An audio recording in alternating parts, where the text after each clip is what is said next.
আসসালামু আলাইকুম viewers, ডাটাবেজের Bangla video টিউটোরিয়ালে আপনাদের এমজি কম্পিউটার স্কুলের পক্ষ থেকে স্বাগতম জানাচ্ছি। আমি শফিক আহমেদ। আশা করি আপনারা আগের ভিডিওগুলো দেখে নিয়েছেন। তা আজকে আলোচনা করব রিলেশনাল ডাটাবেজ ম্যানেজমেন্ট সিস্টেম নিয়ে, অর্থাৎ RDMS নিয়ে। তো আজকের আলোচ্য বিষয় হচ্ছে হোয়াট ইজ RDMS, DBMS এবং RDMS এর মধ্যে পার্থক্য, RDMS এর প্রয়োগ ক্ষেত্র।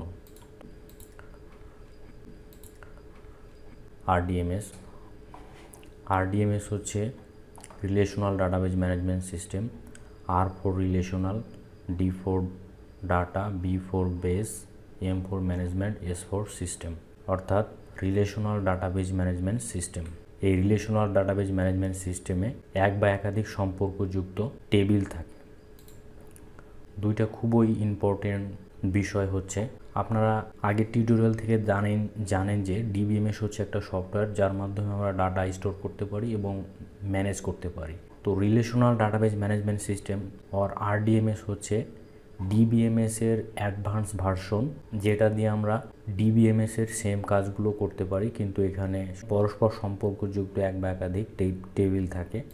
তো RDMS হচ্ছে ডিবিএমএস এর অ্যাডভান্স ভার্সন। তো এবার আমরা নেক্সটে যাই, যে রিলেশনাল ডাটাবেজ মানে হচ্ছে টেবিল। এখানে পরস্পর সম্পর্কযুক্ত এক বা একাধিক টেবিল থাকে। এখানে আপনারা একটা পিকচার দেখতে পাচ্ছেন যে রিলেশনাল ডাটাবেজ ম্যানেজমেন্ট সিস্টেম। এখানে রিলেশনাল ডাটাবেজ ম্যানেজমেন্ট সিস্টেমে এভাবে একাধিক পরস্পর সম্পর্কযুক্ত টেবিল থাকে। এখানে টেবিলগুলো দেখতে পাচ্ছেন, এভাবেই সম্পর্কযুক্ত টেবিল থাকে। তো এবার আমরা নেক্সটে যাই। নেক্সট হচ্ছে দুইটা টেবিলের সাহায্যে আমরা দেখি, এখানে একটা স্টুডেন্ট টেবিল এবং একটা এক্সাম রেজাল্ট টেবিল দেখতে পাচ্ছেন। তো এখানে দুইটা টেবিলের মধ্যে সম্পর্ক যুক্ত করতে হলে আমাদের অবশ্যই একটা কমন অ্যাট্রিবিউট থাকতে হবে। তো রোল হচ্ছে সেই কমন অ্যাট্রিবিউট। রোল এই টেবিলেও রোল আছে এবং এই টেবিলেও আপনারা দেখতে পাচ্ছেন রোল। তো এই রোল অ্যাট্রিবিউটের মাধ্যমে এই দুইটা টেবিল সম্পর্কযুক্ত হয়ে রিলেশনাল ডাটাবেজ ম্যানেজমেন্ট সিস্টেমের অন্তর্ভুক্ত হয়েছে। তো এবার আমরা নেক্সটে যাই। নেক্সট হচ্ছে ডিবিএমএস এবং RDMS এর মধ্যে বিভিন্ন পার্থক্য। তো এখানে আপনারা ডিবিএমএস এবং RDMS এর মধ্যে অনেকগুলো পার্থক্য দেখতে পাচ্ছেন। এখানে আমি অল্প কিছু আপনাদের দেখিয়েছি। ডিবিএমএস এবং RDMS এর মধ্যে আরও অনেক পার্থক্য আছে, যেগুলো আপনারা অনলাইন থেকে দেখে নেবেন। আমি যদি কিছু পার্থক্য বলি, তাহলে DBMS store data as a file, অর্থাৎ ডিবিএমএস এ ডাটাগুলো ফাইল হিসেবে স্টোর হয়, RDMS এ ডাটাগুলো টেবিউলার ফর্মে স্টোর হয়। DBMS A navigational or hierarchical ফর্মে ডাটাগুলো স্টোর হয় এবং RDMS এ কলাম এবং রো অনুযায়ী ডাটাগুলো স্টোর হয়।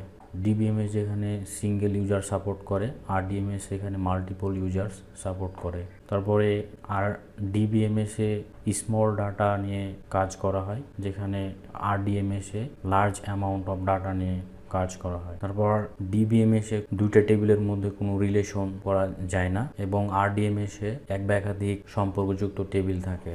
ডিবিএমএস এর কিছু popular example XML, Windows regularity, Microsoft access, etc. আর RDMS এর কিছু এক্সাম্পল হচ্ছে MySQL, ওরাকল, SQL সার্ভার, সাইবেস। তো আমরা এই টিউটোরিয়ালে MySQL নিয়ে আলোচনা করব। এই ছিল পার্থক্য। এবার আমরা নেক্সটে যাই। নেক্সট হচ্ছে RDMS এর অ্যাপ্লিকেশন বা প্রয়োগ ক্ষেত্র। তো ডিবিএমএস এর প্রয়োগ ক্ষেত্র এবং RDMS এর প্রয়োগ ক্ষেত্র সেম। এখানে দেখতে পাচ্ছেন যে এন্টারপ্রাইজ ইনফরমেশন, এর মধ্যে অনেকগুলো ধাপ রয়েছে। Banking and finance, universities, airlines and railway, telecommunication. এই ছিল আজকের আলোচনা। আপনাদের যদি কোনো প্রশ্ন, মতামত বা জিজ্ঞাসা থাকে, তাহলে আমাকে ভিডিও নিচে কমেন্ট করে জানাতে পারেন। আমি যথাসাধ্য চেষ্টা করব উত্তর দেওয়ার জন্য।